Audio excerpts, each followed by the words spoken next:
Friends, আমরা চলে এসেছি শ্রদ্ধা শ্রী সাই দেবস্থান সাবুরি।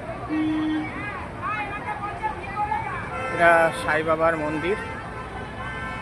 এটা খর্দা, একদম বিটি রোডের উপরে, রাজা বিস্কুট কারখানার পাশেই এই মন্দির। খুব সুন্দর, চারিদিকে সুন্দর বাগান, প্রচুর ভক্তজনের সমাগম হয় এই মন্দিরে।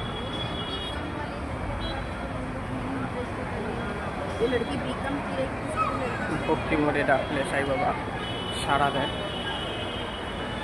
ভক্তের ভগবান সাই বাবা।